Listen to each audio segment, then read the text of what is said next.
We're actually going to begin by standing, and Josh Gonyers has offered to give the invocation.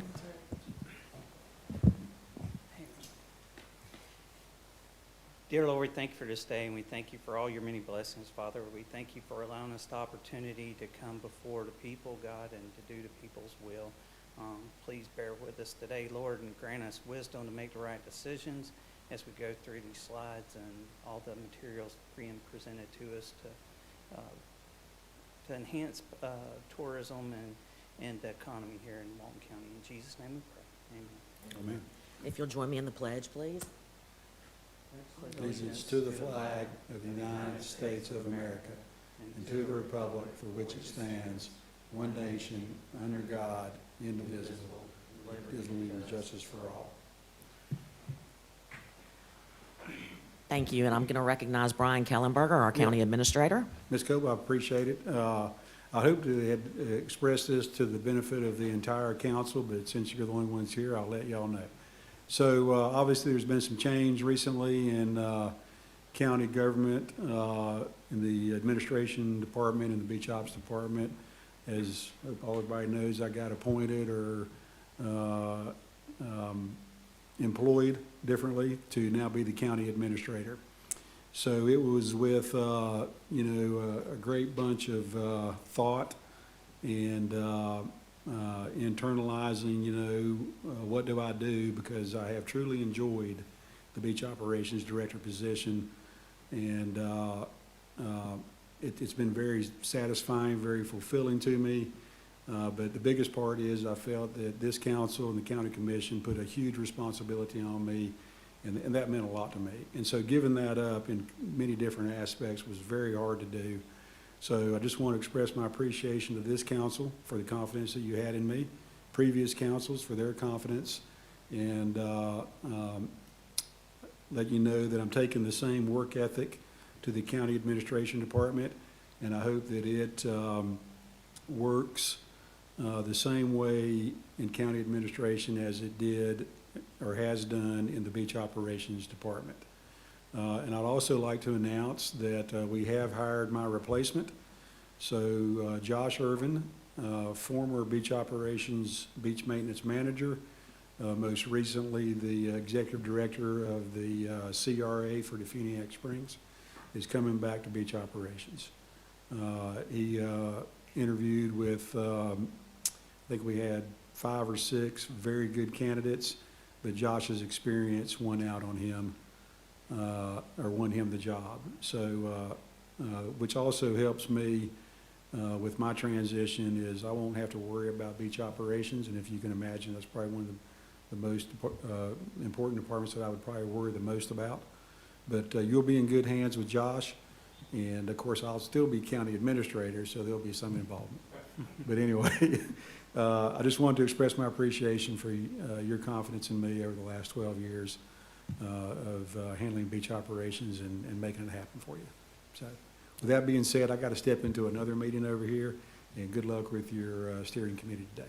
Thank you, Brian, and thank you for the outstanding job you have done for this county in that role, and we look forward to supporting Josh any way we can. Yeah, good deal. I appreciate it. Josh will start December 8th, so you got me until then. Okay, and with that, I'm going to call to order the steering committee meeting of the Walton County Tourist Development Council. And I'd like to introduce Scott Beck. Scott, if you'll stand up, thank you, and Dan Fenton. Both of these gentlemen are with JLL and have been working with us in the steering committee remotely, and with that, I'll turn it over to Scott. Thank you, Amy. I think the word legacy comes to mind following Brian. That's even before I started on this job, I'd heard so much about Brian from the team at JLL, so it sounds like that was a big move on your part. So thank you for the opportunity. Thank you for the continued support. We're going to jump right in. So we have an agenda, I think data-packed would be the way I would describe it. So we've got the public sentiment survey. Then we're going to give you an overview of the public outreach sessions that we have scheduled for today and tomorrow. And then kind of review the agenda for the joint TDC and BCC meeting. So the public survey, if we can go to the next slide, or that's me, I get to do it myself, don't I, today? So surveys are fun things because they're living, breathing, right? They're always changing. And so what you have in the printed deck and the information we sent was the survey after its first week. What we have in today's presentation is as of October 1, so much more current information. So I'll go back and make some comparisons, but on the screens is the report as of October 1, so the most current data on the survey. What was in your packet, again, based on timing for the submission of the agenda, is now sort of out of date, if you will. And then we will have the survey actually closed on October 3rd, so there's a few more responses still out there, so we'll have as part of our final packet will be all of the survey as of its close date. And as you can imagine with surveys, there's a lot of way to slice and dice it. So today has been kept as all respondents. We have sliced it by resident, non-resident, employment in tourism industry, non-employment by tourism industry, in a lot of various ways to really ascertain all of the strategy that's in here. But today is the big, broad overview, and then we would love the opportunity to take deeper dives as you sort of see fit. So our goal internally was to have 475 responses.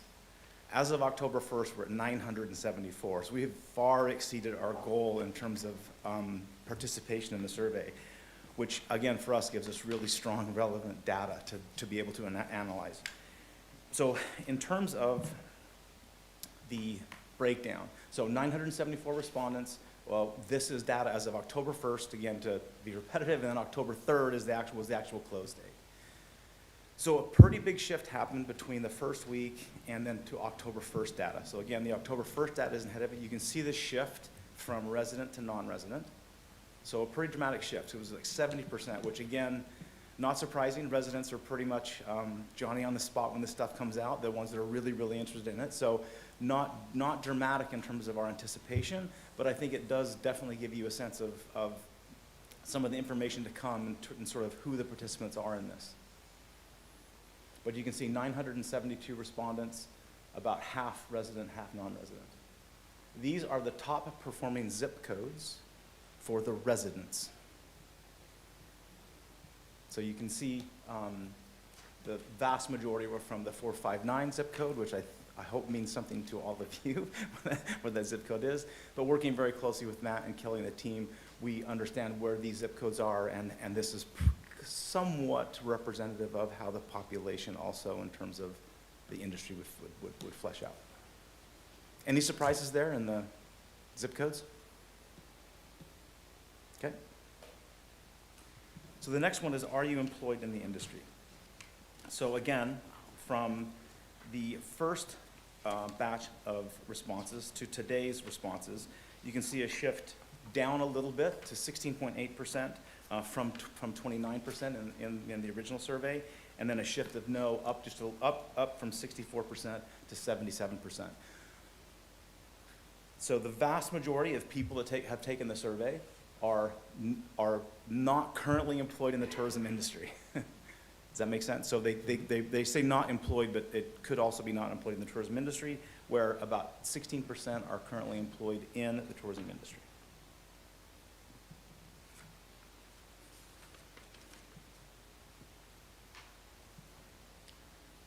In terms of the impact of tourism on you and your family, again, very strong response. 850 people responded to this question on the survey, only skipped by 123, which, again, we look at this in terms of very positive and somewhat positive, we calculate as positive, and then somewhat negative and very negative, we count as negative.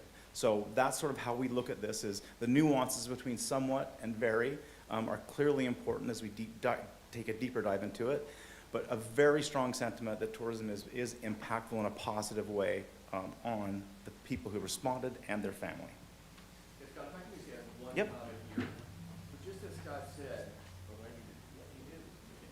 so just as Scott mentioned, to have 56% of the respondents say that they feel positive impact, what we look at is it's a great response, but you'll see as we go further, we're always trying to ascertain, even with a resident, even when they say positive, what do they mean by that? Like what exactly causes them to think that tourism has a positive impact? Because if you think about the goal here is, how does it impact future messaging? So how can we keep thinking about what messages are going to resonate most impactfully with residents? So I just want to make that comment that, hey, it's a really solid outcome. And then you'll see as we go through this, all of our minds are now going, okay, what's underneath that we need to sort of think about? Thank you. And then the participation is also important to note, and you'll see as we move through the deck, that participation stays very strong, stays above 600 respondents for almost all of the questions, which again, as you look at the breakdown between resident and non-resident and 1,000 responses, this is a very, very strong indicator that the residents did participate at a very high level. So very strong recognition that the impact of tourism on Walton County's economy is very positive. So you have roughly 85% of the respondents, who actually 90% of the respondents feel that between somewhat positive and very positive, the tourism industry is very impactful to the local and regional economy. Very few rank it as negative, which again, very, very strong indicator of the support for the industry and the recognition of the impact of the industry.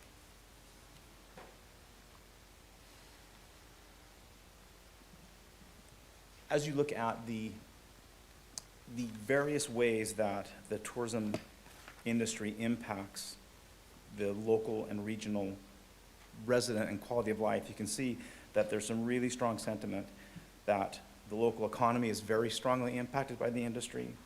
The quality of life is positively impacted. I think there's another area here, as Dan was relating to messaging. There's I think a real opportunity here in the quality of life, that it's often sometimes not recognized that having 2 to 3 strong grocery store chains is really also a benefit of having a strong tourism industry. And some of that messaging, I think, it will come out from this as very, very important opportunities for the team at Walton County Tourism to consider and look forward with in terms of their strategy. I don't think it would surprise any of you. It didn't surprise us. It didn't surprise me from all the stakeholder engagement that traffic and congestion is the area where the respondents to the survey feel is the biggest negative impact of the tourism industry. And then concern about the impact on the environment and the beaches, the parks, and the waterways. Again, another area where the work being done from our perspective by the beach operations team is really groundbreaking and puts this community so far ahead of many. There's another really strong opportunity there for messaging. And then, again, a very positive sense on how the industry impacts the culture, the community, in ways that I think makes a small community feel like a much larger community because of the opportunities created by the amenities and the products and services that are built to service the visitor, which also very much benefit the local.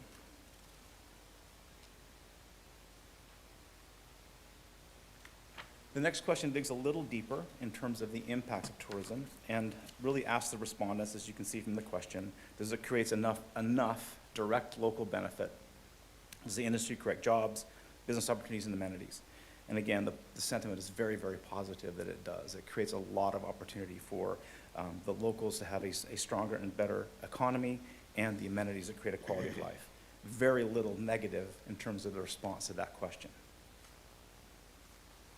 We start to see a little bit of drop-off as we're going deeper into the survey in terms of number of respondents. You can see here it goes to 780, which again, based on the information we have of over 1,000 respondents, still a very, very strong statistical representation of sentiment.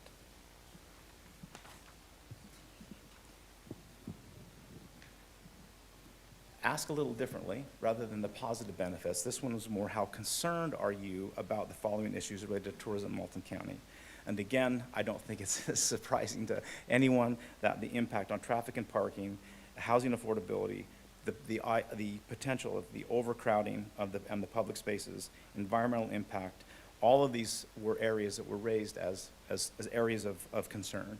And I think in this slide, I think lies some of the most important strategy that we take forward in our recommendations as to how to message about the positive benefits of tourism and how to address some of the concerns that have come out historically in these surveys and that we certainly heard through the stakeholder engagement. Mr. Fenton? So any thoughts here? I mean, anything jump out here as either A, surprising, or B, when you think about it and you think, okay, how are we gonna try to craft our messaging or sort of think about ways that we might try to positively impact some of this? Because I mean, we obviously want to show you the data, but we want to think about where everybody thinks that it might be opportunities, or does anything sort of come to mind? Sorry, I'm trying to. I mean, I think one thing is really, it goes back to how we're communicating and we're educating. I think taking the number of spaces that Brian's current projects have added parking spaces and how many are to come on already approved plans, focusing more on shuttle availability. I wouldn't go to Grayton Beach without getting on that shuttle. It's efficient, it comes in timely fashion. So there's a lot of positives that are happening that I think some locals may not have caught up to, and non-residents may not have caught up to the most current information. That's one of the things that jumps at me. Yeah, I mean, that's a great example where we're not necessarily gonna solve it in a traditional sense, but the shuttle does really make an impact, makes a positive impact. And you're right, sometimes, like Scott and I both, and Teresa, we find in other places that residents sometimes don't make that connection. Yep. And I think we need to, once you look at what we've actually done in the data points of additional parking spaces, then I think we have a better sense of understanding what we need to do going forward. So, and I mean, increased cost of living, it's everywhere. So that one to me is kind of a, Yeah. So that was going to be, so housing affordability and increased cost of living is something I have spent years and actually done a nationwide study with Oxford Economics specifically on housing affordability and most particularly for vacation rentals and where the causation is. And they found very little because construction costs are high, interest rates are high. And so I get very nervous about us connecting it so much without understanding that there are other outside factors, because this area is so dominant vacation rental and house driven and less of the hotel market. I think that we have a lot of opportunity to message correctly there, especially increased cost of living. Like Amy said, it's everywhere, but we have, focusing on how our tourism drives higher wages and consideration to other places throughout, even specifically throughout Florida, is something I'd like to see us target. But I do get really nervous about us lumping in the housing affordability and the increase of cost, because it allows more opportunity for taxation on our bed tax collectors. It's more opportunity for regulations, and that's not necessarily the driving cause. So, thank you. And I think a very important idea to consider about messaging is how we then ask these questions, how we then take this and message back out to avoid, I think, the impact of what you just very, very strategically related to Stephanie. Thank you very much. Brian, Josh, you guys good?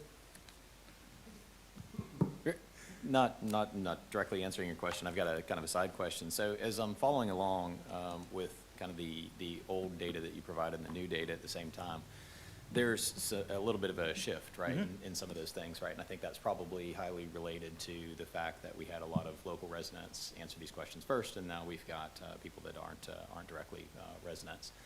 Do we have this data, or can we segment the data based upon, right, response? Hey, I'm a resident versus a non-resident? Yeah, because we I'm do seeing have some different, very different trends here based upon. Yeah. Yeah. I would also say, I Yeah. think it would be easily recognizable that a lot of your workforce may not reside in Walton County because there is such proximity and such great access Sure. to counties that are outside. So I think that's a lot of it, Brian, we associated with the employment number also, as you saw, went up a little bit in terms of employed in the industry. So I think there are a lot of folks, by nature of how the survey was shared, that link, that people who work in the industry also responded in a very high level. And they don't necessarily live here. So we have it sorted both by resident and non-resident, and by employed in the industry and not employed in the Great. industry. Yeah. Some really good sort of, if you will, consider tabbing that has been done that I think we can obviously share and go into a deeper dive at any time, and we can set up some time to do that with you, because it is fairly interesting, the different sentiment. Yeah, that'd be great. And I guess where I'm going with that is, the way we answer the question you just asked, right, about messaging is probably a little bit different, right? I mean, we're trying to craft one kind of comprehensive thing for all of the county that includes everybody and everybody's individual, situation and desires. But the honest truth is there's probably different motivations and incentives that we need to consider between And I different think groups. as we look at the next couple of days where we actually have public meetings, I think that's also going to be very impactful to how we then even further analyze this data. Survey data and in person often can be very different. and the way sentiment is shared. So we're very hopeful that at the end of this week, we'll have even another level of, another filter, if you will, to put this information through. But I think we have found, as we've taken a little bit more of a nerdy or deeper dive in this, that the breakdown between resident and non-resident is very impactful and will really help the strategic recommendations we make to address the stuff that's come out in the survey. Yeah, sounds great, Yeah, thank you. Yeah, and if there's time allows us, we can sort of pull some of those decks up, but I know that time is of the essence, so we decided to kind of stick with this all, if you will, for right now. Thank you very much. Tim, doing okay over there? We good? Okay. You look dapper. I think we've all discussed, you look dapper in that suede jacket. You look great, so. Oh, whoops. Okay, then we asked a question about what type of development you want to see in the county. So this really gets down to sort of growth. This would be the best way to look at this is how do you see growth in terms of the industry? So as you can see, again, some real strong support for growth in really, really key strategic areas. So we know that the outdoor environment is so unique here and so impactful here, and it still ranks as the #1 sort of development opportunity or goal to have development done is in this outdoor recreation area. #2 is in this sort of family-friendly attraction area. I think we recognized very early on, and I think from the first time we were here as a company to now, that the family-oriented nature of your visitors is really a point of differentiation. A lot of it has to do with the product, but it's also the sentiment built around the type of experience you have in Walton County. Tim said it in one of our last meetings that it is a very, very family-friendly area, and I think this really tracks with that sentiment, that family-friendly visitor, people in the industry, and locals all recognize this is a really important strategic opportunity to develop. I think some of the areas that were a little less favorable or noted as high from an outside perspective is there is such a rich cultural heritage here with, what's gone on in Defuniak Springs in the area that there's a little bit of, that was a little bit of shock, a little bit of a surprise to us that the cultural amenities were ranked so low by the local residents. Some of that could be to what we recognize as potentially a lack of those facilities. We noticed that in the demand driver scorecard, that was an area where there was some real strength and opportunity we felt from a demand driver to look at that art and culture community. As noted by my colleague in the earlier slide, does any of this sound different, or anything that resonated strongly or you would want to sort of call out on this slide? The only thing I would point out, because we've had quite a bit of discussion at the dais and also out in the local community with vacation rental operators, is one of our big struggles right now is we're very limited in what we have for teenagers to do. And while we are a family-oriented destination, our small kids turn into teenagers, and that has presented somewhat of a challenge out in our local communities, i.e. Seagrove, Seaside, Rosemary, because teens want to go somewhere and congregate. There's nothing else for them to do. Yeah. And so I think somewhere I'm surprised that didn't show up, but I think it is something we certainly need to keep in mind. And one of the things that we think is really interesting about this slide, because we're going to talk about it more, so we'll keep moving, but the whole point is diversification. So when you think about where we've been focused over the years, we had the honor, as you know, about 8 years ago to be involved with this process, and I remember discussions about such a strong focus on the beach, which of course is important. But this does make your mind think about, are there opportunities here to start to look at diversification, look at how this organization could impact that for all of us, and what would that potentially look like? So we're going to get to that a little bit more, but I think this really helped us when we saw this, of some of the variety of the responses here, in terms of where there could be opportunities. I have one. Yes, The eco-friendly sustainable tourism, what exactly would define that? Like, you know what I mean? What do we? Therein lies the problem with Yeah. the survey, right? Okay. We felt that by the incredible, just the fact that this is one of the most stunningly natural, stunning, beautiful natural settings there are, that we had to ask some question about Sure. that. So eco-friendly sustainable tourism is a big subject. big We're- bucket. We're gonna, I think, impact that a little bit. That's one of the questions we actually have on our public session. Okay, I was gonna outreach, ask is if we have could- that question. yeah. What does that look like? So That'd be it's great. easier in person to kind of have that conversation. So we do have that, again, we have 3 questions in those, and one of them is about sustainability. Awesome. So I think from our perspective, we were trying to ascertain the protection of the natural environment. That was Gotcha. really what the goal was there, and there's so many ways, so many words used to kind of define that, that we felt that was the kind of the best way to ask this question. And it was very important. As you can see, it was one of the highest ranking Yeah. opportunities that was there. And again, as Dan noted, we've got a really important discussion coming up on that in this sort of idea of destination development. But I think the key takeaway that we had was that this idea of limiting growth is I think, a positive for us, is that people weren't saying no growth. They were saying really strategic and thoughtful growth is the way to move forward. But that the idea, there are some communities that just the word growth is an issue. And I think that was a very positive outcome of this information. And I'll add on to Amy's as well. So family friendly to me is that teen. It's anything under the age of 18, and that is not surprising for me. And I'd love, as we get into details, to figure out ways that we could incentivize businesses to host or provide events or something for teens. And I think that that would be a great public-private partnership for us to explore later. But I think family friendly is anything under the age of 18 that accommodates that multi-generational in a home. And recognizing, as we did early on, that multi-generational is a key component of the nature of your visitor. It is a family, it's multi-generational. I heard the stories from a lot of the stakeholders. I think even when we were talking to you, Brian, there's grandma and grandpa are there as well. It's not just the family. You've got a very, very broad sort of definition of what family and that visitor means. And I think as we look at it, Tiffany, there's some opportunities. Typically, when this question is answered, it's looked at it's looked through the lens of an asset or a development.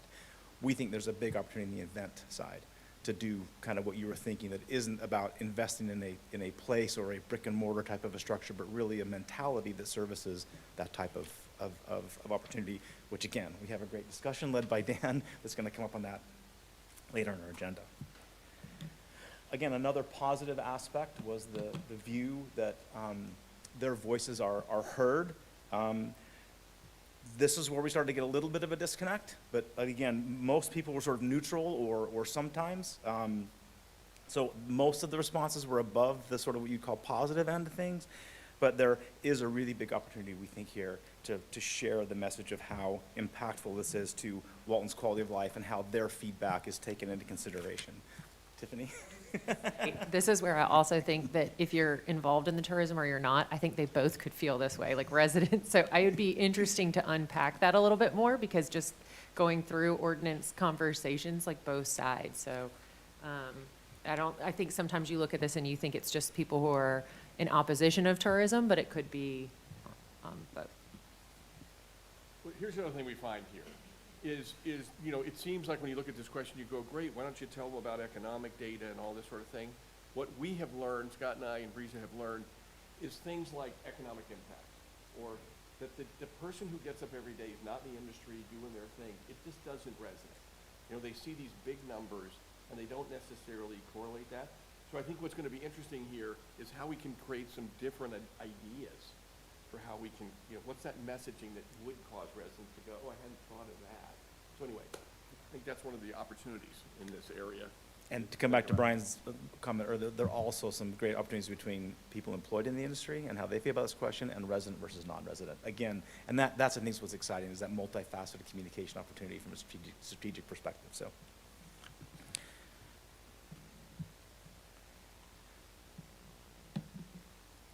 Again, another sense of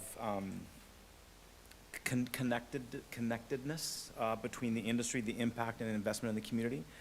So I think you have, again, a slight majority that feel the tourism revenues are reinvested in the community. This, I think, is, again, as we talk about all these things, a real opportunity to talk about really how that drives that reinvestment, and how you are investing in things like the beach access and all the things that are so well known to you all and the visitor, and probably a lot less well known to the resident. And some real great, strong content that we think is just already here on an organic level that can really find new ways to be expressed and shared. you start seeing a little bit more of a drop-off in respondents here as we're moving along, but again, still very, very relevant. And I think, as you look through some of the other, as we dissect this, the resident sentiment stays pretty strong. It's some of the non-residents that sort of drop off on these questions that'll end up a little bit more about quality of life and where you live and how you sort of interpret the impact, so that you can see that very clearly.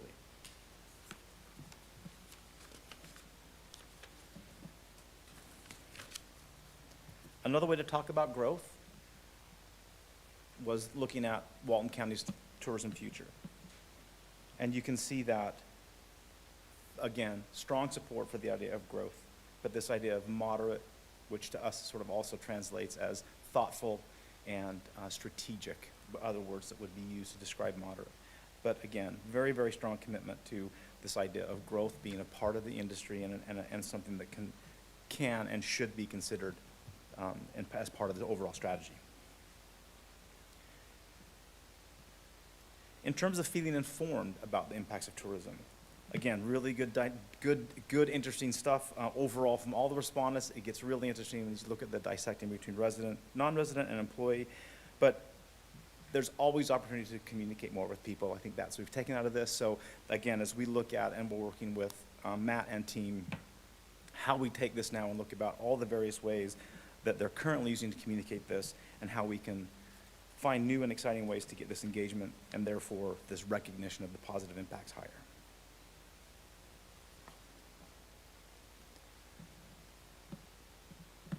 Again, I don't think this data will surprise you, but you have people who have lived here a long time. Yeah, this was a fairly significant change between the early respondents and the later respondents. Again, the biggest jump statistically was between less than 1 year, went from 6% up to almost 11%.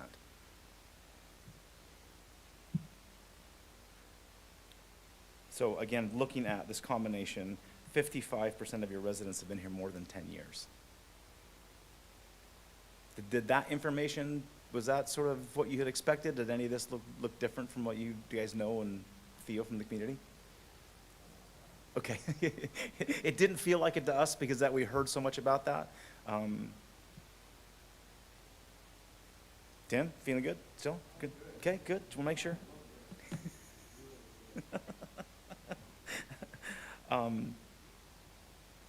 The one thing that comes with people who live here a long time is they tend to seek out information less. So herein lies, I think, one of the most important opportunities to consider from a strategic perspective. If people that have been here for 20 plus years, they have their routines, they have what they do, and it's sometimes hard to get new information out to them. And I think this is where we get really excited talking about what some of these opportunities are to speak to a very mature resident population that has a really strong knowledge of the community. And I don't want to say think they know it all, but they kind of know so much that they might not be out there seeking new information. I think this is going to be a real fun strategy to kind of develop with Matt and the team. And then some continued demographics, so employment status. Some not insignificant changes, but nothing's too significant between the two surveys. The one that sort of raised the most was retired. So again, a fairly strong retirement base here.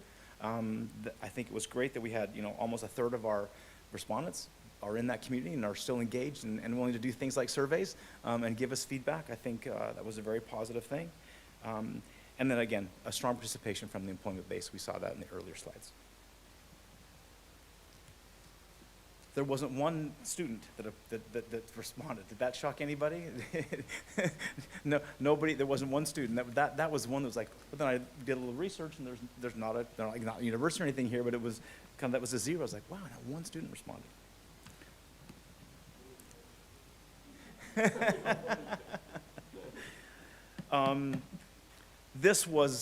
While this might look unique or different in the world of today's social media, this affirmed what we know from so much of what we do.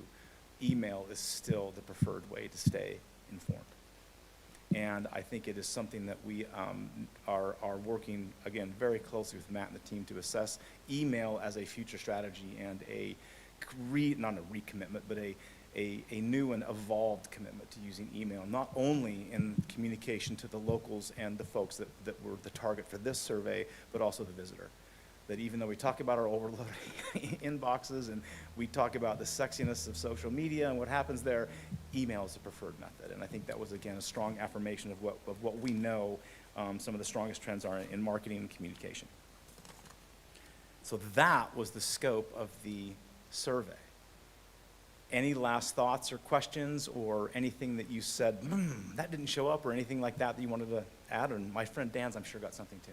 Well, I just want to add one comment here from the steering committee's perspective. This is, if you think about the outcome here from a plan perspective, what we don't want the outcome to be is something that says, it would be great if we did this, right? It would be great if we kind of adjusted.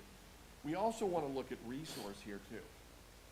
So we want to say that if there's things we want to shift in terms of our communication strategy, does that require more resource to do that really well?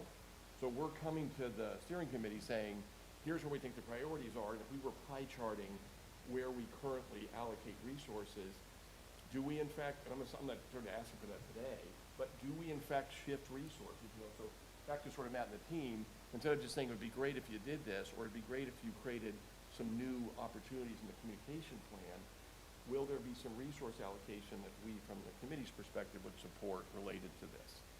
So it's more than just saying, wouldn't it be great if? It's sort of, what's it going to take to, you know, from the resource perspective to support this? So I just want to, that's the outcome. That's the goal, yep. To inform strategy. So continuing on with our public outreach, just a little bit of an update for you. These are the 3 public sessions that we have scheduled, 1 this afternoon and then 2 tomorrow, which again, we are very excited about the opportunity to have that in-person dialogue and get that sort of face-to-face validation and face-to-face sort of point of differentiation as well in the way that the survey was, the survey responses versus the in-person responses. They're public, so I'm assuming they're invited too if they want to come. If you got nothing else to do this evening or tomorrow morning or tomorrow afternoon, we'd love to see you. Okay, so with that, we're going to move on to this topic that we alluded to many times throughout the conversation, the survey, this discussion of these opportunities that are ahead of us. So I'm going to give the floor to Mr. Fenton. Great, thanks, Scott.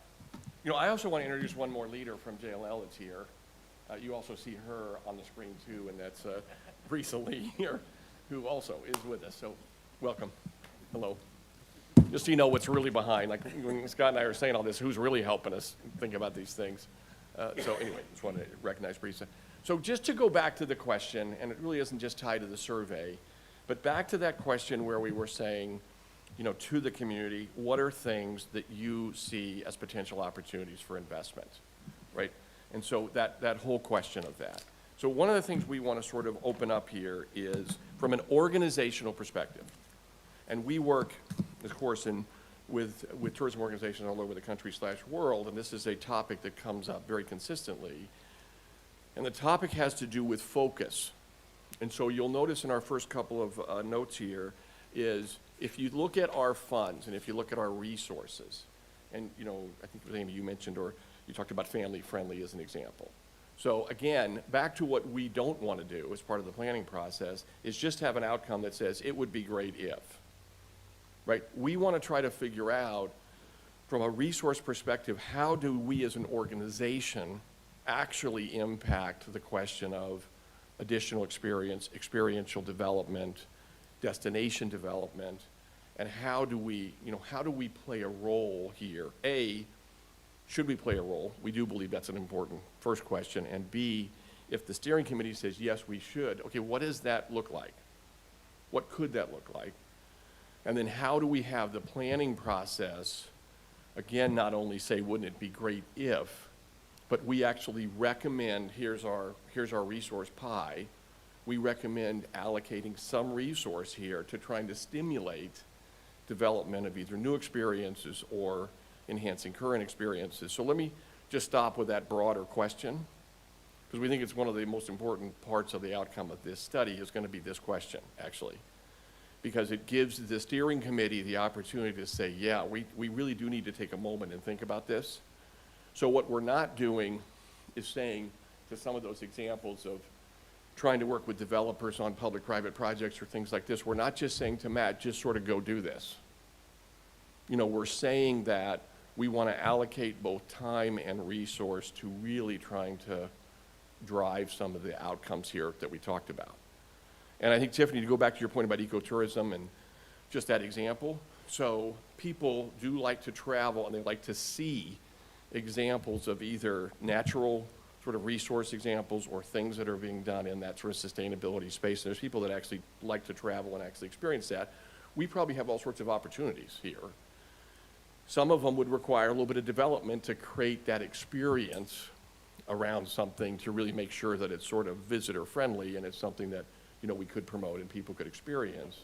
And so we want to just start by talking about the notion of resource allocation here around destination development. So let me just stop there.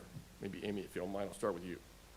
And, you know, kind of your thoughts here. Because it's a kind of a big, when we were here 8 years ago, this was an interesting topic because it used to be there was a lot of, I don't know if you sort of very specific focus on it's kind of marketing, right? And what we're saying is there an opportunity here to not by any means diminish the importance of marketing, but look at some resource opportunity here in the development space? Well, you know, I definitely think it's an area that we need to focus resources on.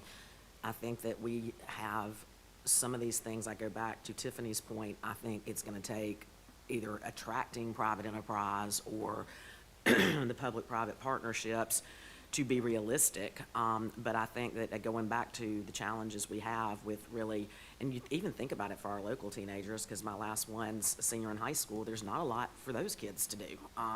You know, so I'm always saying this, if it's a win for tourism and a win for the local community, that's your highest win.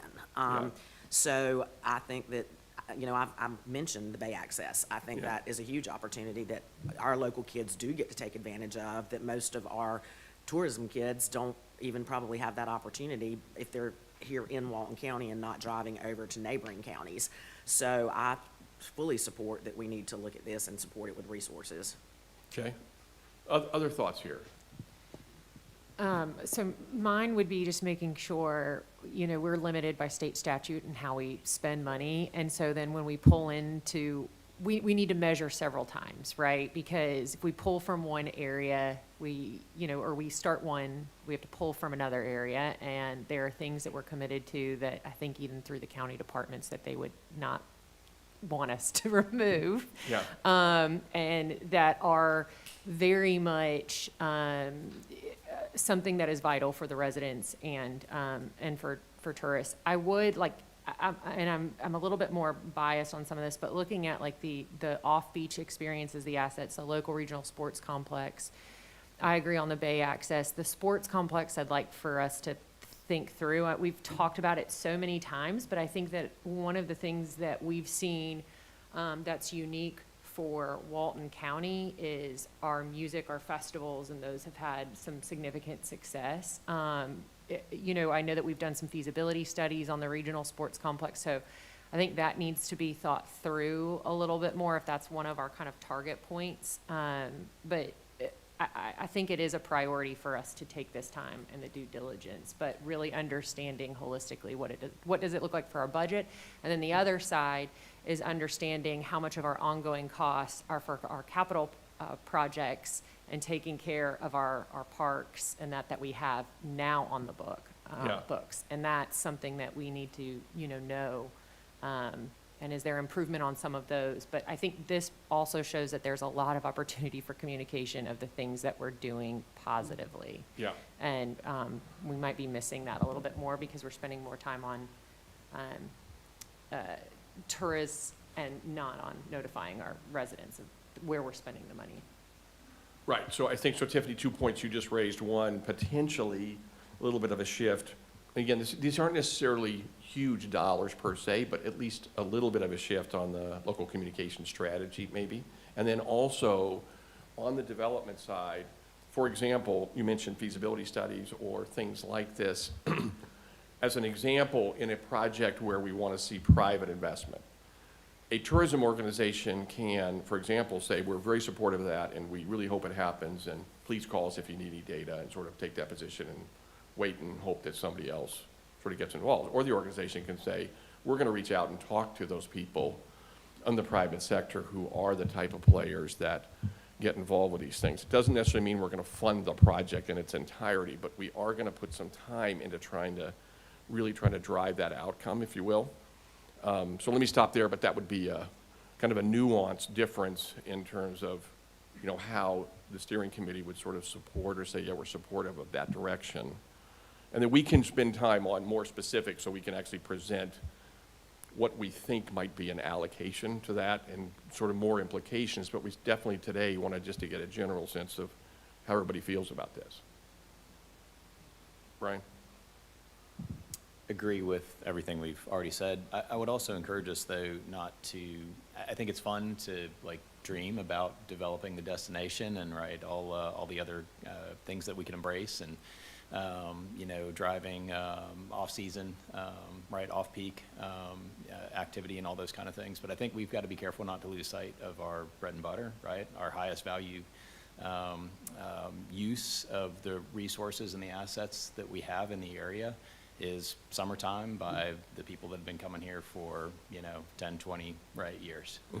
And I think it's fun to think about all these other things, but I think if we have to consider diverting resources away from, you know, maintaining or re-engaging some of the guests that, you know, that maybe have made other decisions, you know, about this destination recently, I think we really need to focus on re-engaging our, you know, Well our bread and butter said. guests. Right. Private enterprise would be, what happens when an organization is on the receiving end of money, they start thinking, oh, let's spend it on emerging markets, let's spend it on ecotourism, let's spend it on, well, Brian's company, our company, we can't spend our resources trying to create an emerging market and hope that somebody wants to paddle on Black Creek. Our market's coming for the beach. Right. As far as teen activities, I think one reason our business is extremely successful is if you have a 14-year-old son and a 14-year-old daughter, you like them being here because it isn't a teens run wild environment. We have that in Bay County. We have a state-of-the-art sports complex in Bay County and housing and restaurants and motels that is just phenomenal. And we keep hearing people in the north end say, oh, yeah, we need a sports complex. Where are you going to stay? I mean, they already have a place to go at the beach. The parents can go to the beach. Yeah. And so if it's worthwhile, you can look around. Private enterprise would have done it and will do it. Our pie chart was alluded to. We don't have the luxury of just moving around how we'd like the money spent. Otherwise, all the money would be spent on making sure the quality of life was great for the people that live here and visit here, which would be beach access, parking, police, lifeguards. They're coming. They've always come Yeah. because we have a beach. Now, our family trust has 15,000 acres in West Virginia. The New River goes right through there. The Gauley Bridge where they jump off. Oh, boy. Yeah. Ecotourism. Well, guess what? For the last 100 years, they haven't figured out a way to make a dime in West Virginia because the ecotourism, they pop up the tent, they eat granola, and don't spend a dime. You couldn't do a strategic study. We've worked on how do we make this 15,000 acres. Yeah. There's nothing much coal, maybe coal will come back. Sell a few trees and watch people pop up their tent and eat granola. You can't. It doesn't work. It'll work, but it's not going to be profitable, or all of us would be renting out stand-up paddle boards on Black Creek. All of us would be renting cottages on the bay. Right. None of us are renting, and it wouldn't be us, it'd be anybody. Right. So we've got the beach, thank you. And if we could ever alter that pie chart, Yeah. well, then we could probably allocate funds that would be really benefit the people that live here, which then in turn benefits the people that visit here. It's- Thank you. Okay, well, I think it's a good point. I just think, and Brian, you mentioned it too, even within the core experience, so even within the core, are there opportunities, right? So even as it relates to our core audience, to continue to, and maybe the wrong word is enhance, but are there ways to solidify the experience, if you will? That, so even within the core audience, are there opportunities? Is one of the things I think we'd want to contemplate too. Well, and the only thing I want to clarify, a couple of things. Resources, time and energy, that's not always money.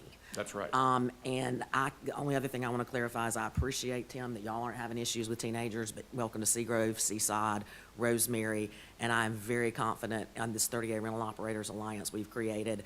It represents over 2,500 operators up and down this coastline, and every one of them feels like in certain areas we have a problem with teenagers congregating, and it's hurting the communities where they're congregating because people don't necessarily want to be there because of the street noise. We're dealing with it right now. Yeah. So I'm gonna not be able to not continue to add that I feel like we need, and even if it's events, even if, Sure. to your point, even if it's just, we're gonna have a more controlled bonfire concert, but I mean, we need somewhere for these kids, something for these kids to do that are Yeah. out on 30A.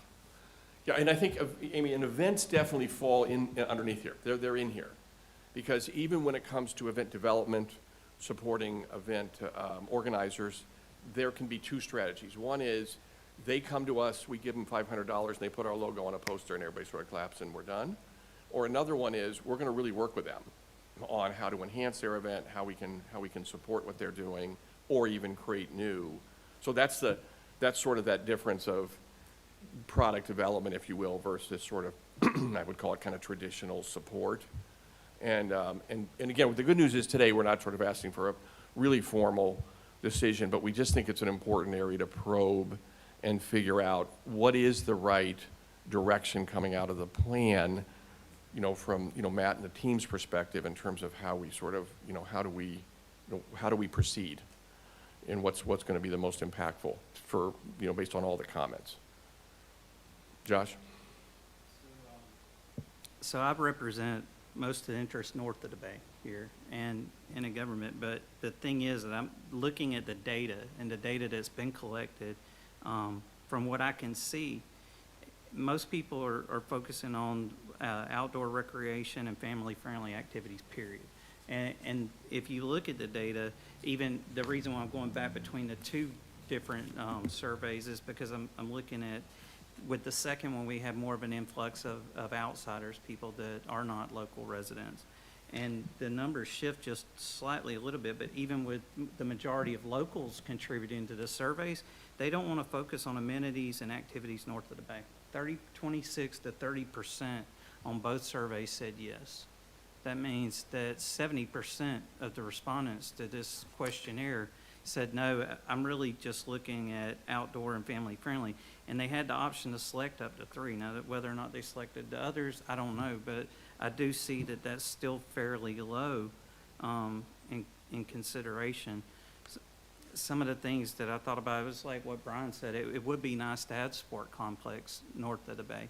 But it's like Freeport's already developing and Hammock Bay's starting to get impacted really heavily there. So I missed some things, but I'm thinking somewhere around the Woodline area as these communities start to grow together.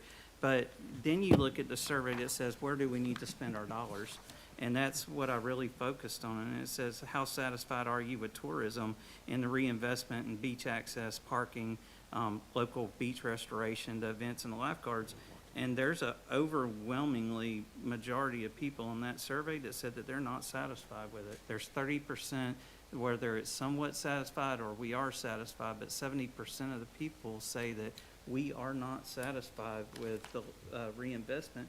And that went when it was purely local respondents as well. So the numbers together there, they're telling you that we want you to invest more in restoration. We want you to invest more in parking. We want you to invest more in local access.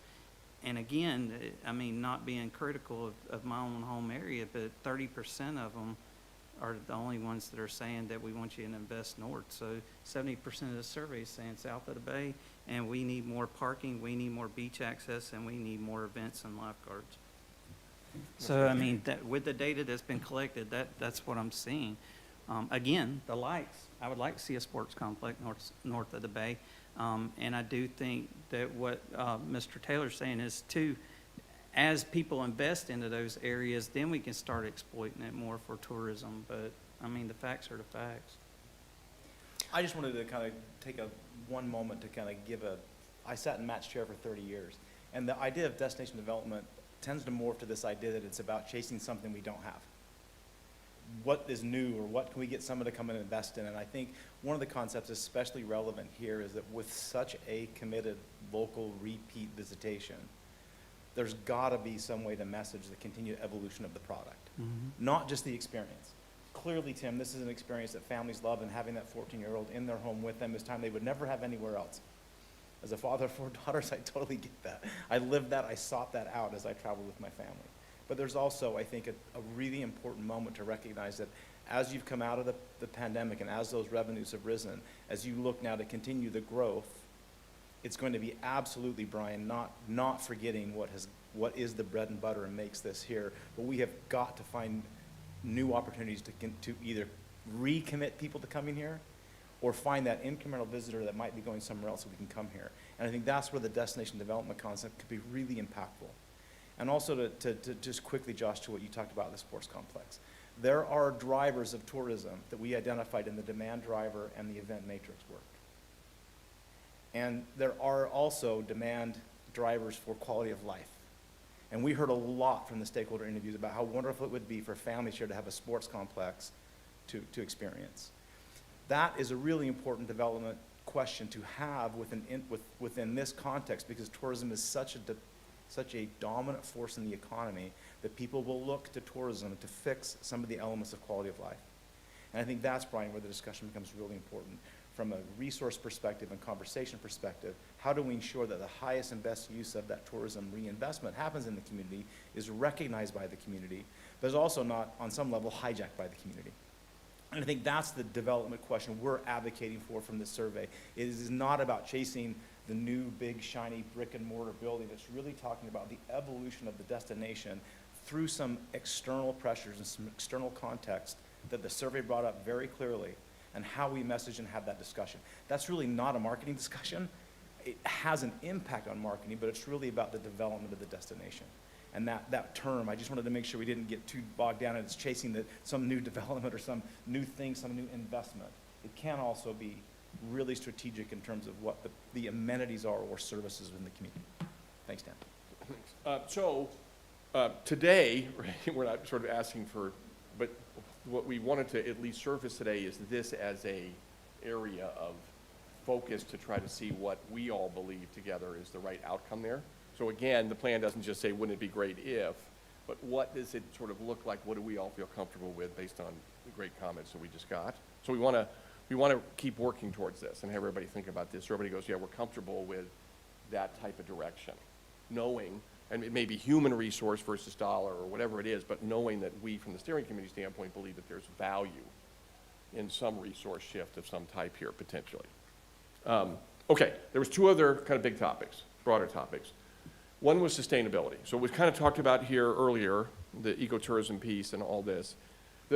What we wanted to bring up here is a little bit similar in terms of focus, and what we have found, and in a lot of destinations we work in, that the tourism industry sometimes plays a role in sustainability that's sort of someone else, right? So someone else works on that, and we continue to market and we continue to do our thing. And in other cases, the tourism industry says, no, we want to get involved with some of the key issues, and we want to make sure that we sort of have this sort of seat at the table, as well as, again, from a time and energy standpoint, we want to invest time in the broader question of sustainability, period. So whether it's visitor behavior type sustainability, whether it's other types of areas there, we think that we wanted to propose, or at least, let's just not say propose yet, but we wanted to discuss the question of whether that could be a sort of priority outcome here. And then again, not just wouldn't it be great if, but what does that exactly look like? And so thoughts on a increased focus on, or a sort of direct kind of goal/outcome in the area of sustainability from the organization's perspective, just in conceptually, thoughts on that. Brian.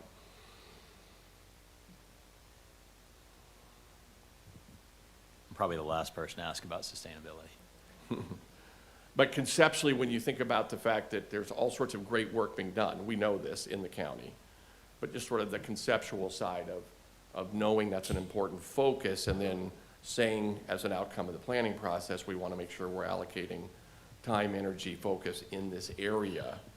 I mean, I would What's say everybody's thoughts? it should probably be aligned with the, you know, as much as our kind of local, right, you know, responses and our, you know, out-of-area responses are important. I think from a tourism standpoint, I think how important sustainability is probably depends on how important our guests feel like it is. Mm-hmm.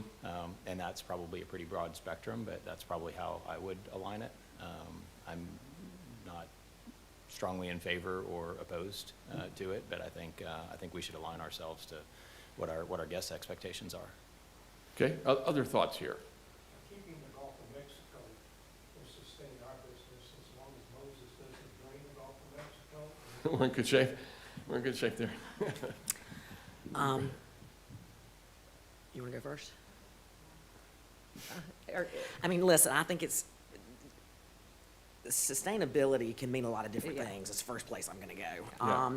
Sustainability of our number one resource, i.e. the beach and access to it, is crucial, obviously, to Tim's point. I fully support that. I think that, I go back to, though, I think we need to look at, even over the course of the last 2 years, COVID post, Yeah. what have we added relative to parking? What is on the books already approved coming down the line as far as parking and access points? And then what parcels we might own that we still have an opportunity, but we have not allocated dollars to do something with those parcels. I think it would be extremely helpful as a council member, as part of this process, to see that Yeah. very concisely, because the data-driven, I mean, it's great to see the presentations and all the wonderful work Beach Ops is doing, but what does it really equate to? And obviously, I think our number one focus is certainly sustainability relative to the beach. That, I understand that, or I think that is very important. Brian pointed out a couple of meetings back, when we have the customary use issue going on, he said, we have created the haves and the have-nots. So the people that are on the beach, the condominiums, the developments, the private big developments, it's a great world for them. Because first of all, in Walton County, we've allowed building on the beach. So getting to the beach, it's against the law to trespass. So you have to use that doesn't mean you're not gonna hop somebody's fence. But, so our public accesses are Yeah. very few. So those that are on the beach are really sitting pretty. Put up the fence and there's no parking. So the only way on sustainability, until the customary use, you still have to go down a narrow easement, and then you're gonna have private property signs up threatening you. So the only biggest thing that Walton County has to do is re-nourish all 26 miles of beach. That way, when you go across what somebody perceives to be their private property, pretty soon you're gonna reach 25 or 30 or 40 feet of re-nourished beach, which is then public. Then you can walk, sit down, and so for sustainability, Walton County has to re-nourish the beach. Then the question of private and public is put to bed. Mm-hmm. Thank Okay. you. Other thoughts here? I think if we talk about sustainability moving forward, we do need to drive it in so it is not so broad, because I worry again about it becoming our responsibility to do things that might be to the county or outside of the tourism sector.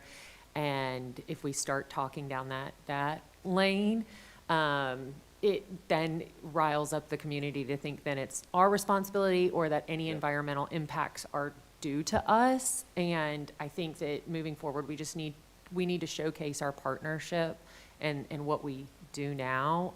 But we need, and I'm in support of looking at this, but I just want to make sure that it is very, very dialed in to what we're trying to achieve from a sustainability plan, and where our role is in that, and it keeps it very much down a specific lane. Matt, you make some comments here, because we've talked to Matt a lot about this, so I'd love to have you, a couple thoughts here. Your Yeah, thoughts. I mean, and I think, you know, what Dan's trying to prompt is exactly the discussion we're having now is, is this something we want to consider as part of a strategic plan moving forward where there is a, very forward emphasis, on sustainability and being advocates for protecting the natural resources that we have here. I think kind of to the point that a lot of you had made, understanding that the beach and the Gulf are obviously our main draws, what are we doing as a destination to protect those, to advocate for those, but also, when we look at our other resources, the coastal dune lakes and things of that nature, do we need to be more active and engaged in being a community and vocal advocate for the protection and management of those resources? Absolutely. So it's talked about a lot at this council, before this council and the BCC, but who locally, as far as in government, is actually looking out for those opportunities for restoration at this point, for You're talking about for beach renourishment? restoration? I know Brian and the county admin, they are actively working and looking at that topic. And the identification and the resource needed and all that to bring back before the BCC? Okay. Absolutely, yes, sir. Well, can I say one thing here, though? I mean, I think that yes, you talk about the environmental team and that. I think the thought here is great work, but do we play a role, a little bit of an advocacy role, support role, but a proactive role in sort of really looking at the issues that you're talking about, right? And, obviously, if someone was to go to the team and talk about this, or you guys are obviously going to be supportive, but the shift is the proactivity here in some of these areas. And I think, Tiffany, what you're raising is, let's be careful that it's not all of a sudden we're sort of taking that on, period. But what's that right balance, if you will? Right, and I've seen this personally in Hawaii. So, where you have to buy tickets ahead of time to be able to go visit any public area. I've also seen where tax increases have gone in because to offset environmental impacts due to tourism. And so I do think that it's important for us to be a proactive partner in this, but I would also like to see if there's an opportunity to present what we have been doing from a sustainability perspective, and where we are putting not just dollars, but time and resources, and where we are partnering with things in the county. And I'd like to start from there and maybe use that as a guideline potentially. Obviously, keeping in mind that the beach is number one, and we can draw direct causation of where our dollars should go and the need to preserve from a tourist perspective, but also from a resident perspective. And so that's what I would ask for us to review in this conversation. Our pie chart limits us too. Think about all the things that we've built, and one of our council members brought up, and it might have been Brian bringing it up too, we're gonna have to maintain everything that we've built. We have tram systems, transportation systems, bathrooms, parking lots. This is gonna become a really big expense for this organization on how our resources are allocated, because right now it's been new, we just build it. We haven't gotten into the maintenance stage or refurbishing stage, buying more trams, buying more things. Creighton Beaches, obviously, with the center being built, and the restrooms down there, that's gonna become really a big place, so that may not relate to this, but for this organization, we're gonna have a lot of our resources going towards the maintenance and upkeep. And I think absolutely that's a great point, Tim. I think that's, one of the conversations that we do have to have, right, is, as you build and develop these venues, these products and these things, how do you maintain them? I think that's 100% very, very important question that we do need to have. Great. So on this topic, again, today wasn't, make a motion day. It was really more about, does everybody feel comfortable for us coming back with more specifics, but just that generally the sort of topic area warrants, if you will, the sort of focus here a little bit to come back with specifics. And is there consensus there? Yeah, okay.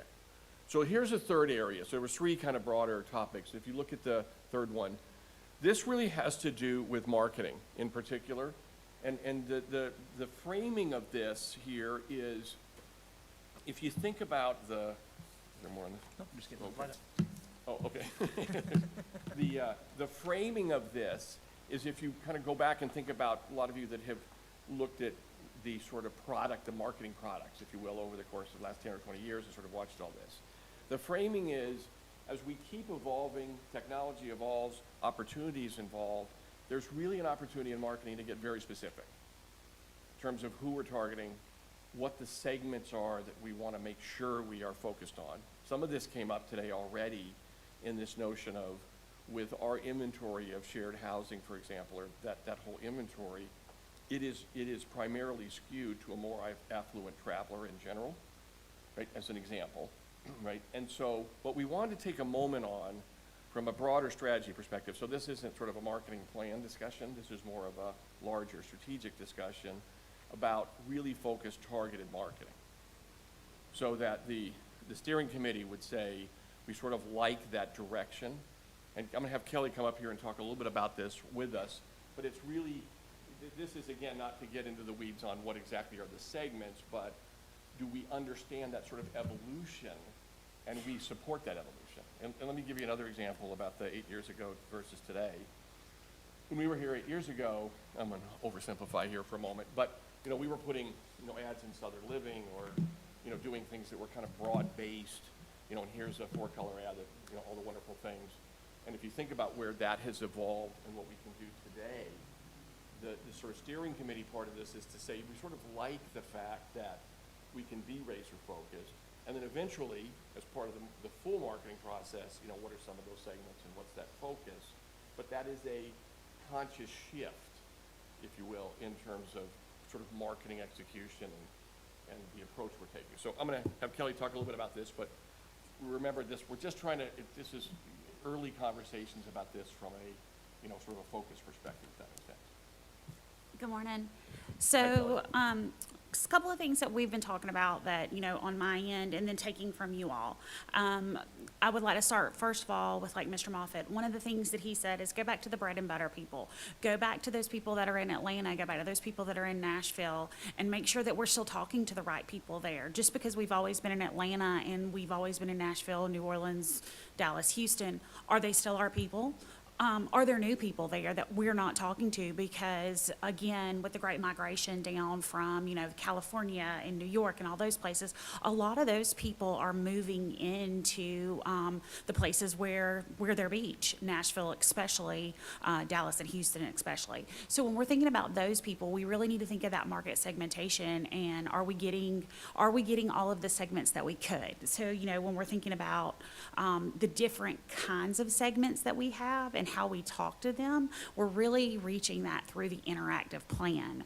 And the way I'm talking about it is, you know, we're gonna look at, you know, all the different segments that we can, whether you are the affluent adults, then you're coming for the weekend getaway, or you're the affluent families that we want, or you're the multi-generational travelers, or wealthy retirees, or even one of the things that we're really seeing is the Gen Z adult children that are helping their parents make their decisions when they're that multi-generational family. So we're trying to dial down to the actual person or people that want to come through there. And we do this a couple of different ways. Obviously, we use the PRISM study that we're gonna redo again this year through Downs and St. Germain. So we're always gonna use the information from Downs and St. Germain. That's going to come through the visitor tracking study, but additionally, it's also going to come from that study why people didn't come back. So now I can look at the attributes of why they're coming here, and then the attributes of why they didn't come back, and see what we're missing between the two of them. Additionally, we have really good data relationships through the programmatic interactive media that we do, and how we can gather data on all of those people, and through Datafy where we can see how they're spending their money. So while Houston stays a little longer, Dallas spends more money. So, and Dallas is willing, again, Houston might stay a day or so longer, but when Dallas is here, they're willing to spend more money to stay the length that they want to, and they're willing to go out to eat, buy the things. So really getting into those segments and making sure this is what you guys are looking for is kind of why I'm here today. Yeah, so the strategy difference or evolution, you know, is moving in this sort of very much segmentation-focused type of marketing. And again, back to the, you know, we're not doing before Comer asked, and I'm not picking on Southern Living, points of like, like, we're really shifting in that direction, and I think we think, the reason it's important for the steering committee to think about it is so everybody says, yeah, we not only, it's not only from a marketing perspective that we believe in it, but we also believe in being pretty open about what those markets are. Who are the markets that we're targeting? Let's do a great job in those markets.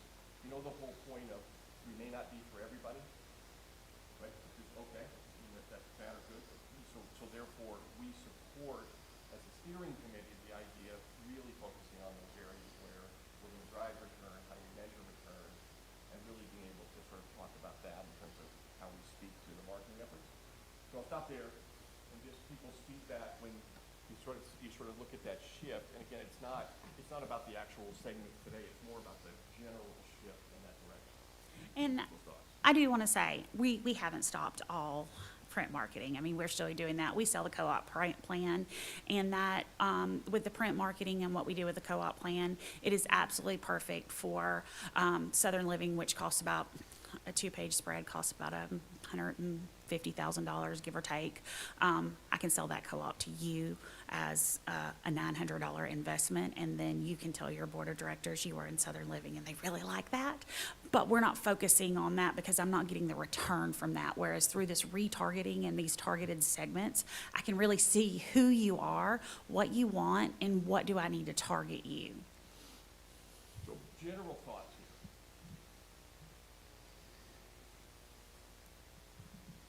So I appreciate this very much, and I think this is probably on track to stuff you're already doing. We're just putting it into, It's just never This been in a conversation. plan before. Okay. So that's kind of like where, like, from my end, you know, I'm always looking at the marketing side.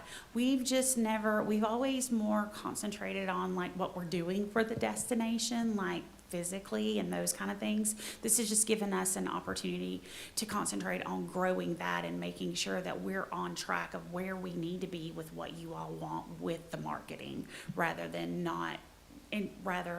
just kind of moving forward without you all being cognizant of it. I'm supportive of that, and I think I'm more supportive now that we don't have a marketing committee, that we need to formalize this a little bit more. So I would be supportive. I do think that in the last 2 years, we've seen through data that we do need to make sure that we're targeting our quote-unquote bread and butter.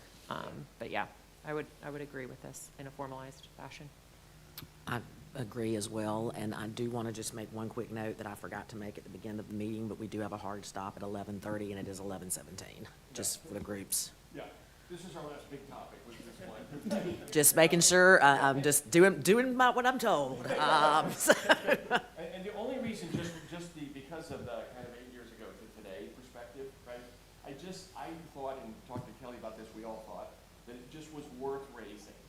Because sometimes, you know, you see a marketing plan, you'll think, oh, that makes sense, but to have the steering committee go, yeah, we understand this shift, makes sense to us, right? You know, so when somebody says to Kelly, and this may be something we are doing, but if they say to Kelly, you say, where's the billboard? Because, you know, that doesn't really necessarily get us to where we want to get most effectively. That this steering committee goes, yeah, no, I know who we're targeting, I know what we're doing. And the nice thing too, as Kelly mentioned, is there's opportunities to really look at return and to really say, is this moving the needle? And then you think about things like events, same thing. So with events, then you have an opportunity to say, who is the event targeting? And then how can we support growing that event through whatever that, you know, could be an enthusiast type market or something that we're trying to. So everything we talked about today in terms of different segments, the idea is, let's make sure we're really focused on who those are and how we can demonstrate return. And the segments within who we're talking to, there's leisure, there's events, there's group, and then there's weddings. So there's segments within segments. I know that sounds crazy, but you know, I'm always looking at and working together with groups and working with Zender to make sure that, you know, anybody that we can turn from a group into a leisure visitor, or anybody that is a leisure visitor that maybe has some say on making a group trip here. So there's a lot of different ways that we're looking at how we can take the people that know about us, how can we get them to talk about us, how can we get them, how can we serve them what they want. So brand new visitor, I probably wouldn't serve an ad to the same ad that I would serve somebody that's been here 2 or 3 times. Great. So just to summarize, and Scott come back up here on next steps, but so those were the 3 topics. So sustainability, development, and then this whole marketing shift. There's more coming in terms of other potential priorities, but we thought today we wanted to talk about those three and really get this out. And by the way, all the feedback was unbelievably great, and so I can tell you, it really helps us to try to take this in and then come back with something on these three topics that we know or we hope align with what we've heard, and keep getting feedback, because I'm gonna stop with this comment, I've made it about 27 times, and that is, we just don't want the outcome to be wouldn't be great. I mean, our goal is that we have priorities, and everybody here looks at and says, yep, I know what that is, and I know the how there, and back to the famous Tim pie chart, but I do know what we're talking about in terms of sort of resource allocation. So Scott, I'll turn it back to you on next Thank you. steps. And if you remember from 4 meetings ago, our first session, we did, as part of this strategic plan, we had a marketing audit, if you will, as part of this program. And what I think I don't want to go unsaid is the sophistication that exists currently in this organization's marketing strategy is some of the best we've seen. There aren't big gaps. We didn't find things that you would maybe suspect an organization to have that's been so focused on leisure, a certain type of a segment. There's a really sophisticated group here, and Matt and Kelly and the whole team really have put together a very dynamic plan. But as part of this, we think there's a real opportunity to evolve some of this. And this isn't out of the need for evolution because something was missing. It's to take a really, really sophisticated strategy and make it even more impactful. And so that's kind of where this discussion came from. As we got into this and delving this, we're going to be able to do make some really cool strategic recommendations back to this because of the current level that exists within the organization. So kudos to all of you up there for helping impact and create this. It is really, really well done. So the last thing on our agenda to be done by the time is this is the agenda we have for our joint meeting. So a little bit of an overview of where we are, very, very brief. And then really wanted to get into a discussion about how to best incorporate the outcome of the strategic planning, hear from the members of the commission, how they want to have this happen, and also then get some feedback from them on, what do they want to see from this process. So the agenda's fairly unstructured because a lot of it is really a discussion to accomplish these goals. So if they have the agenda in front of them, we had to submit it, so we have a deck. We are also going through the public outreach, so we have about 11 slides versus 27 slides. So we've pulled out the highlights for them to see. So I don't, any feedback, any thoughts that you have, or anything you want to make sure we really stress as we introduce these concepts to the joint meeting. With that, Madam Chair, I can give you 6 minutes back.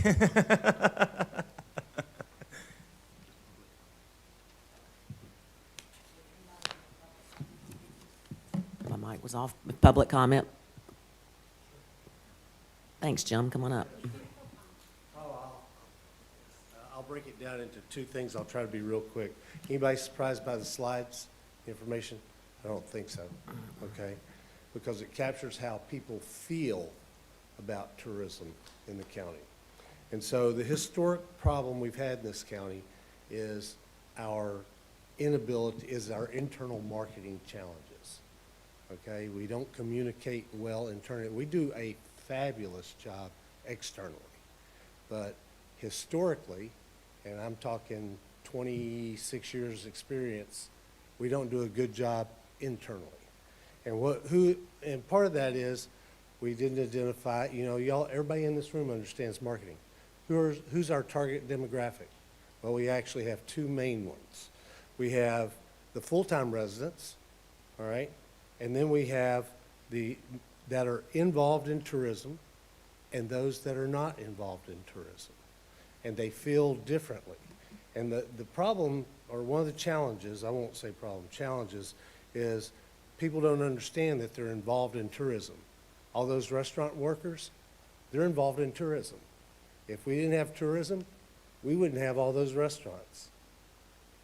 The 4 or 5 Publix that exist in South Walton County now, we didn't have them 30 years ago, okay? They're involved in tourism, whether they understand that or not. And part of our challenge, all of us, is to get them to understand, yes, you're involved in tourism too. The experience that person comes, whether they're a full-time resident or a visitor, that they get in that restaurant or they get in that Publix, determines how they feel about this destination. You know, 30 years ago, we didn't have any Publix. I remember starting in Rosemary in 2003, January and February, every restaurant shut down. Everybody went to the Bahamas, or everybody went to see their family, or went skiing in Colorado. Half the workers went to Colorado and worked there in the winter, and then they came back in the summer to work in the restaurants here. That's in our adult lifetimes, how much that's changed. But all the people that have moved here in the last 20 years, they don't understand that. You know, those that are not involved in tourism, that's our biggest growth area. All right? Those are the people, they don't understand that that 4-lane bridge out there was built with sales tax money early. I don't know what the number is today, but it used to be about 72% of the sales tax revenue in this county came from our visitors. That's who built that bridge. The people that built all these schools that we have, okay, that is property tax money. I don't know what the numbers are today, but the property tax for the non-homesteaded properties south of the bay is by far and away the greatest number of dollars that are coming in. So I would say we got to do a better job communicating that our visitors are paying for our roads, they're paying for our schools, to that group. Weekly social media posts, weekly outreach to our media partners, even the Defuniak Herald. There ought to be an article every week about we opened this beach access, or we got the plans approved by the BCC for a new something. On the destination and development and sustainability, real quick, what do we want to sustain? The beach, okay, the nourishment, we've pointed that out. The Gulf, we want no drilling in the Gulf. That's not really a tourism department or TDC pin. That is our elected officials. The coastal dune lakes, we have a coastal dune lake advisory board. They're appointed by the BCC. That's their job to make sure that we're protecting those. The destination development, we went down the road with the sports parks before down here 10 years ago. I said, great, you know, we're more than willing to be a partner. But you have to understand, if you use TDC dollars, to your point, to build that sports park, the TDC's responsibility is to fill it 24/7 with traveling ball teams, traveling soccer teams, traveling lacrosse teams. And when we did the feasibility study, we realized that's not what the people wanted. They wanted parks for their kids. They wanted ball fields for their kids. They didn't want traveling teams, and they definitely didn't want a bunch of hotels popping up doing $70 a night and cramming 13 kids in, so that's not our demographic, our tourist demographic. I'm not even sure that's the North End's tourist demographic, but I understand that you want ball fields for your kids. Everybody wants ball fields for their kids. So I would say maybe one, if you want to do a development, an event space like the Wharf. We're a music destination. We are a event destination, thanks to a lot of our partners. You know, build something like that. We keep buying parcels saying, oh yeah, we're going to build an amphitheater. We bought 4 parcels in the last 10 years for an amphitheater. We haven't built one, we haven't designed one, we haven't done anything. But the main thing we need to do as far as development is we need to refresh this destination. Part of that's nourishment. Part of that's fixing the bike path. There are parts of that bike path. Parts of it are fixing, you know, 30A and Scenic Gulf Drive. We need to refresh, because we're going to find out people don't come back because it's over. Same thing that our permanent residents are telling us. It's overcrowded. I can't get anywhere. I can't, you know, there's nothing to do for my kids. We can fix that, but we have to do a refresh of the destination. You know, and whether it's a transportation system that stretches, you know, starts on 30A and Scenic Gulf Drive, or whatever, undergrounding the utilities, you know, because there are places in this destination that look like India, where you got wires just crossing all over the place. So that's what you need to do as far as the development, probably. And I've got a bunch of other notes, but Thank you all Thank you, very Jim. much. I appreciate it. We appreciate it. Yes, sir.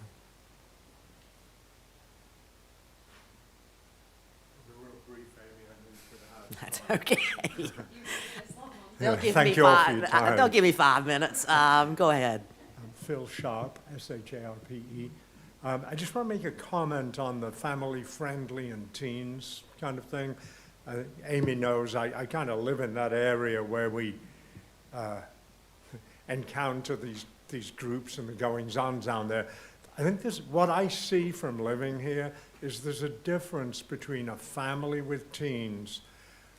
When those teens were kids, they came here, those teens grow up, they bring their friends with them, with families. They're great. They behave fine, they're respectful, they love this place. The other thing I see is 4 adults and 16, well, anywhere between 10 to 16 kids renting a house. These are teenage kids. A lot of them have not been here before, and they don't know how to behave. And in fact, it's quite off-putting to the families that we try and attract when these teens engage. I was in Seaside about 4 weeks ago, and 2 groups of teenagers started fighting there where the food trucks are. And Seaside security had to come kind of break it up, and there are parents with young kids around looking what's going on. It's not good for our community, it's not good for our business that happens. So I think we have to differentiate when we talk about teens. Let's be specific what kind of teens, et cetera. And so I just wanted to make that comment because I do live there. Thank you. Thank I you. think a lot of the teens are driving in too, from Bay County, from Okaloosa County, having teenage. Well, and I know one thing that we've done as part of the Good Neighbor certification, working with the TDC, is change the operators in the local community that are a part of that initiative, and the 30A Rental Operators Alliance have changed our policies and procedures to read 1 adult to every 2 unaccompanied, non-related teens. And I think there's a lot of dedicated rental managers that are really working this issue hard. But it's a great idea to better, anytime we can more focus and more target what the actual problem is. So I definitely appreciate that comment. So Matt? I know we're quick on time, but living here for so long, this was an issue back at Pelican Beach in Destin, Florida, when I was a teenager, and everyone would go and hang out on the beach. Everyone remembers me. And everyone would go and hang out at the beach, and people would drop their teens off. And Fuddpuckers actually started doing teen events. And so everyone started going to those, and it was a safe area that parents felt more comfortable. And then it was a curfew. It was ended at 10 o'clock or 9 o'clock or whatever it was, but it took away drop-off points, because if you have drop-off points, that's where you're going to have the teens linger and loiter. Thank you. Just want to make one quick point. I agree with a lot of what Mr. Bagby said, so just for the good of the group, we do have $6.85 million earmarked for that performing arts venue on the property that we bought off of Chat Holly. So we do have those funds earmarked, and then we have a little over about $6.5 million earmarked for multi-use path improvements. Thank you, Matt, for that information. Okay, we are at our suggested end time, so can I have a motion to adjourn? Second? All in favor? We are